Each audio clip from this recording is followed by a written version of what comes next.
حضرت بشر آفی رحمت اللہ علیہ سے سارا زمانہ پیار کرتا تھا۔ بغداد کا ایک تاجر کہتا ہے مجھے نہیں بابا اچھا لگتا تھا۔ ہمارا اپنا اپنا ذہن ہے نا، ہم کہتے ہیں میں نے جدھر ساری دنیا جا رہی ہے وہاں نہیں جانا، کہتے ہیں کہ وہ بابا مجھے نہیں اچھا لگتا تھا، حالانکہ سارا بغداد عزت کرتا۔ کیوں نہیں اچھا لگتا تھا؟ کہتے ہیں اس لیے کہ بابا نہ صرف فرض مسجد میں پڑھتا تھا، باقی نماز گھر جا کے۔ تو میں کہتا تھا اتنا ولی ہے تو باقی بھی مسجد میں پڑھے۔ کہتے ایک دن میں نے کہا جسوسی کرنی ہے اس کی، جو کہ اسلام میں منع ہے۔ کہتے حضرت بشر آفی رحمۃ اللہ علیہ نے جمعے کے فرض پڑھے، فرض پڑھ کے نکل گئے دوڑ کے۔ فرماتے ہیں میں پیچھے ہو گیا، میں نے کہا میں نے سنتیں چھوڑ دی ہیں پر اس کا پتہ کرنا ہے، سنت نفل بعد میں پڑھوں گا۔ کہتے ہیں حضرت بشر آفی جلدی سے نا ایک کباب والی دکان پہ گئے، وہاں سے کباب خریدے، اور میں نے کہا بوڑھے کی عمر دیکھو اور اس کے ذائقے دیکھو، اس عمر میں بھی کباب کھائے گا۔ اوئے ہوئے، مولوی کو روٹی نے ستایا تھا اس لیے سنت اور نفل چھوڑ آیا ہے۔ کہتے ہیں تھوڑا سا وہ آگے بڑھے تو نان بھائی کی دکان سے نا نان خریدے۔ میں نے کہا دیکھو یار، دیکھو اس کے ذائقے، گرم نان کھائے گا۔ بہت سارے لوگ بغداد میں رات کی روٹی کھاتے پر یہ گرم کھاتا ہے۔ کہتے ہیں حضرت وہ نان اور کباب لے کے نا جنگل کی طرف مڑے تو میرے دل میں خیال آیا یار بڑا ہی اس آدمی کا عجیب ذہن ہے، یہ اب سبزے پہ بیٹھ کے یہاں موج کرے گا، کھائے پیے گا، اور سنت نفل چھوڑ دی، اللہ ہزاروں مرید ہیں۔ کہتے ہیں حضرت جنگل میں داخل ہوئے، تھوڑا سا سفر کیا تو کچی آبادی آ گئی۔ کچی آبادی، ایک کچے مکان کی ٹوٹا ہوا دروازہ، باہر سے کنڈی لگی۔ بغداد کے ننگے پاؤں چلنے والے ہزاروں مریدوں کے اس پیر نے کنڈی کھولی، اندر گئے، ایک فالج زدہ بابا جی بیٹھے۔ کہتے ہیں حضرت بشر آفی نے اپنی پگڑی کھولی اور اس آدمی کے منہ سے پانی نکل رہا تھا، رال ٹپک رہی تھی۔ کہتے ہیں پہلے اپنی پگڑی سے منہ صاف کیا، پھر پیالے سے پانی ڈال کے منہ دھویا، پھر حضرت اس کے ٹانگوں پہ کپڑا ڈال کے روٹی کا لقمہ توڑ کے اس کے منہ میں ڈال کے کہنے لگے بابا ناراض نہ ہونا، جمعے والے دن مجھے دیر ہو جاتی ہے، ابھی تو میں نے سنت اور نفل بھی پڑھنے ہیں، ناراض نہ ہونا، مجھے دیر ہو جاتی ہے۔ کہتے ہیں وہ بابا رو پڑا اور کہنے لگا بشر یار 14 سال ہو گئے تو روز آتا ہے، 14 سال، یہ 1 صدی کا قصہ ہے، 2-4 برس کی بات نہیں، 14 سال سے تو روز آتا ہے، میں پتہ نہیں کب تک لاش بنے پڑا رہوں گا، تو کب تک آئے گا؟ حضرت بشر آفی نے بابے کے آنسو پوچھ کے کہا بابا فکر نہ کر، آج کے بعد یہ جملہ نہ کہنا کہ تو میرے لیے بوجھ ہے۔ فرمایا لوگ سمجھتے ہیں کہ میں نے عبادت کر کے مقام پایا ہے، لوگ سمجھتے ہیں میں نوافل زیادہ پڑھتا ہوں، دنیا جانتی ہے کہ میری رات کی تسبیح زیادہ مضبوط ہے، پر میں ان میں سے کوئی بات بھی نہیں، میں تو تیری نوکری کرتا ہوں تو اللہ نے میری عزتوں میں اضافہ فرما دیا ہے۔ سوچ ہی صاف نہیں، نظریہ ہی ٹھیک نہیں، فکر ہی ٹھیک نہیں۔ اسلام نظریے کا مذہب ہے، سوچ کا۔ مسند امام احمد بن حنبل کی حدیث سنی، حضرت انس بن مالک فرماتے ہیں جب انسان نے روزہ رکھا ہوتا ہے نا تو روح ویسے ہی پاک ہوتی ہے اس کی۔ میں نے یہ سوچا کہ کچھ باتیں ایسی کی جائیں جس سے تھوڑی سی سوچیں بھی تبدیل ہوں، کچھ سوچوں کا وضو، سوچوں کا غسل، افکار و نظریات کی بھی بات ہو۔ ہم سمجھتے ہیں کہ شاید کثرت عبادت اصل ہے۔ اقبال کہتے ہیں یہ ذکر نیم شبی، یہ مراقبے، یہ سرور، تیری خودی کے اگر نگہباں نہیں تو پھر کچھ بھی نہیں ہے، تیری خودی کے اگر، اور پھر عام چیز نہیں کہا یہ ذکر نیم شبی، سویرے سحری کا ذکر، یہ مراقبہ، یہ جو تو گھنٹوں اللہ کی یاد میں بیٹھا رہتا، یہ سرور، کہتے ہیں بے کیف عبادت نہیں، سرور والی، یہ ذکر نیم شبی، یہ مراقبے، یہ سرور، تیری خودی کے اگر نگہباں نہیں، اگر تیرے نظریے کو نہیں بدل سکے، تیری سوچ نہیں بدل سکے، تیرا ایمان مضبوط نہیں کر سکے، تیری خودی کے اگر نگہباں نہیں تو پھر کچھ بھی نہیں۔ اور خرد نے کہہ بھی دیا لا الہ الا اللہ تو کیا حاصل، دل و نگاہ، دل و نگاہ، دل و نگاہ اگر مسلمان نہیں تو پھر کچھ بھی نہیں، دل و نگاہ۔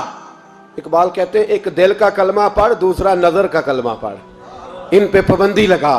دل و نگاہ اگر مسلمان نہیں تو پھر تو کچھ بھی نہیں، کچھ بھی نہیں۔ حضرت انس بن مالک کہتے ہیں میں حضور کے پاس بیٹھا تھا، حضرت عبداللہ ابن عمر بھی بیٹھے تھے، کوئی بات ہو رہی تھی، ایک حجرے میں بیٹھے تھے، دروازے پہ دستک ہوئی۔ مسند امام احمد میں حدیث ہے نبی پاک علیہ السلام نے فرمایا انس دروازہ کھولو، دروازے پہ وہ بندہ ہے جس کو اللہ بغیر حساب کتاب جنت عطا فرمائے گا، وہ بندہ ہے دروازے پہ۔ حضرت انس بن مالک کہتے ہیں میں نے دروازہ کھولا تو بندہ دیکھا، غریب سا ایک انصاری صحابی، اور بندہ بڑا سادہ، وضو تازہ کر کے آیا ہے تو پانی کے قطرے داڑھی سے بہہ رہے ہیں، اور چمڑے کے جوتے اس نے لپیٹ کے تو بغل میں چھپائے ہوئے، آ کے اتحیات کی حالت میں بیٹھا، حضور سے دو چار باتیں کی، چلا گیا۔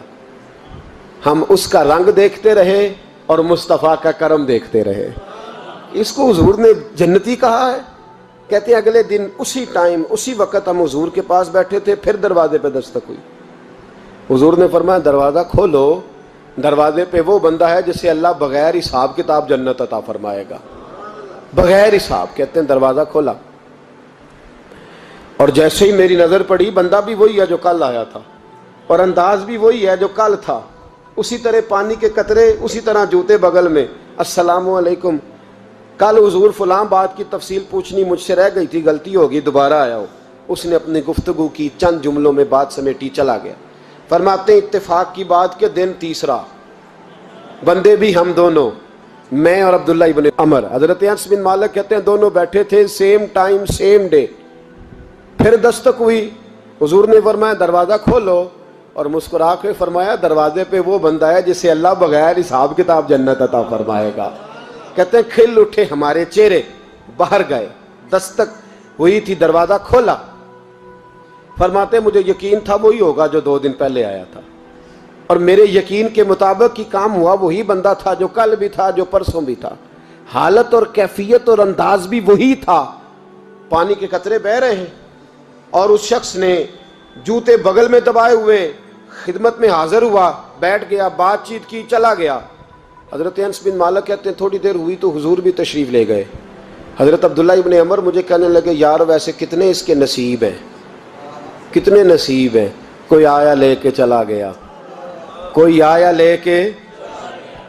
لے کے چلا گیا، کوئی عمر بھر بھی نہ پا سکا، میرے مولا تجھ سے گلہ نہیں، یہ تو اپنا اپنا نصیب ہے، یہ تو اپنا اپنا، اور نہ کسی کے حال پہ طنز کر، نہ کسی کے غم کا مذاق اڑا، وہ جسے چاہیں جیسے نواز دے، یہ مزاج لطف رسول ہے صلی اللہ تعالی علیہ وسلم۔ کہتے ہیں ہم لوگ گفتگو کرنے لگے، عبداللہ ابن عمر مجھ سے کہنے لگے یار ویسے پتہ کرنا چاہیے یہ کون سا عمل کرتا ہے، پتہ کرنا، جیسے ہم نہیں پتہ کرتے کہ یہ بندہ بڑا چمک گیا، پتہ کرو کون سا کاروبار کرتا ہے، ذرا اس کی جاسوسی تو کرو۔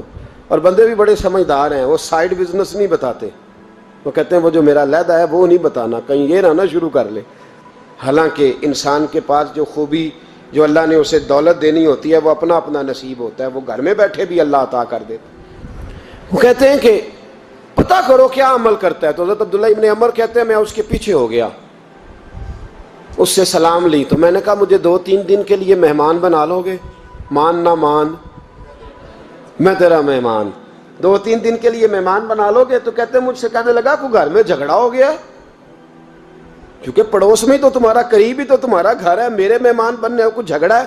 تو میں نے کہا چلو ایسے ہی سمجھ لو، پر مجھے مہمان بنا لو۔ کہتے ہیں میں 3 دن اور 3 راتیں اس شخص کے ساتھ رہا، وہ کتنا صدقہ کرتا ہے میں نوٹ کرتا رہا، نماز کتنی پڑھتا ہے، اس کا کیا، میں چاہتا تھا کہ وہ عمل مجھے ملے، اس کی برکت سے مصطفیٰ نے اسے 3 مرتبہ جنتی فرمایا ہے، تاکہ وہ کیفیات مجھے بھی ملیں۔ حضرت عبداللہ ابن عمر کہتے ہیں کہ میں نے کوئی خاص چیز نہیں دیکھی، وہ عشاء پڑھتا تو فجر تک بستر پہ کروٹیں لیتا، اور میں الحمدللہ اٹھ کے تہجد بھی پڑھتا، نوافل بھی پڑھتا۔ کہتے ہیں وہ 1 سپارہ پڑھتا، میں 3 پڑھتا۔ فرماتے اس نے 3 دنوں میں کھجور بھی صدقہ نہیں دیے کہ کھجور بھی، اور میں نے بڑے بڑے غریبوں کی مدد کی۔ میں کہنے لگا کہ عمل تو میرا زیادہ ہے اس سے، پھر خوبی کیا ہے؟ خاص توجہ کرنا، اسلام اور دین کا جو فکری اساس، جو فکری اساس ہمیں صحابہ نے دی۔ حضرت عبداللہ ابن عمر کہتے ہیں میں نے تیسرے دن اسے کہا بھائی اللہ تیرا بھلا کرے، تو نے بڑی خدمت کی، میں نے جانا ہے میرا کوئی جھگڑا نہیں ہوا تھا، میں تو بس تیرا عمل دیکھنے آیا تھا کہ تو عمل کیا کرتا ہے۔ تو وہ صحابی کہتے ہیں مجھے کہنے لگے یار تو میرا عمل دیکھنے آیا تھا، مجھے بتا تو صحیح کیا نے، اور کیوں دیکھنے آیا میرا عمل، تجھے کیا ضرورت پڑی میری جاسوسی کی؟ تو کہتے ہیں مجھ سے جب اس نے سوال کیا تو میں نے اس کو کہا بھائی تو 3 دن آیا نا ہم بیٹھے ہوئے تھے؟ کہا ہاں میں آتا رہا ہوں۔ کہا 3 دن نبی پاک نے فرمایا اللہ تجھے بغیر حساب کتاب جنت عطا فرمائے گا۔ تو میں چاہتا تھا کہ میں ذرا جاسوسی کروں، ذرا دیکھوں، کھوج لگاؤں کون سا ایسا عمل ہے، آپ بھی ذرا دھیان دیجئے گا، کون سا ایسا عمل ہے، حالانکہ تو عشاء پڑھتا ہے اور اٹھ کے فجر پڑھتا ہے، میں تہجد بھی پڑھتا ہوں، تیرا سپارہ 1 ہے میرے 3 ہے، کون سا ایسا عمل ہے جس کے سبب تجھے جنت ملے گی؟ کہتے ہیں وہ صحابی کہنے لگے یار کوئی ایسا عمل نہیں، کوئی شے نہیں، میں اس قابل ہی نہیں، من نانم کے من دانم، جو میں ہوں مجھے پتا ہے۔ کہا پھر کوئی بات تو ہوگی، تیری مہربانی بتا دے، میں نے 3 دن 3 راتیں محنت کی ہیں، بتا دے۔ کہتے ہیں وہ کہنے لگے اگر تجھے بتاؤں نا تو پھر سن، میں جب رات کو سوتا ہوں تو اپنے دل پہ نظر ڈالتا ہوں، اور سویرے جب اٹھتا ہوں تو پھر اپنے دل پہ نظر ڈالتا ہوں، موبائل پہ نہیں، کنجی پہ نہیں کہ چابیاں کدھر ہیں، بٹوے پہ نہیں، میں رات کو سوتے ہوئے بھی اپنے دل پہ نظر ڈالتا ہوں، سویرے اٹھتے ہوئے بھی میں سب سے پہلے اپنے دل پہ نظر ڈالتا ہوں۔ فرماتے ہیں الحمدللہ میرے دل میں کسی کا حسد نہیں ہے، کسی کے بارے میں کوئی کینہ نہیں ہے، کوئی کسی کے بارے میں میل نہیں، میں اللہ کے ہر بندے کے بارے میں سوچ، نظریہ، فکر اچھی رکھتا ہوں۔ اور فرمایا میں تیرے بارے میں بھی عبداللہ یہی سوچتا ہوں کہ تو مجھ سے زیادہ نیک ہے۔ الحمدللہ اس وقت بھی میرا ذہن یہ ہے کہ انس بن مالک مجھ سے زیادہ پرہیزگار ہے، اس وقت بھی میری سوچ یہ ہے کہ محبوب کے سب صحابہ میں سب سے کمزور میں ہی ہوں۔ نابد عبداللہ ابن عمر کہتے ہیں میں نے اس کا ہاتھ چوما، میں نے کہا سمجھ آ گئی ہے، تیرا نظریہ، تیری سوچ پکی اور سچی مسلمان ہے، تو دل اور روح کا مسلمان ہے، تو نظر اور روح کا مسلمان ہے۔ یہ سبب ہے کہ اللہ کے رسول نے زمین پر چلتے ہوئے بھی تجھے 3 دفعہ جنت کی بشارت عطا فرما دی۔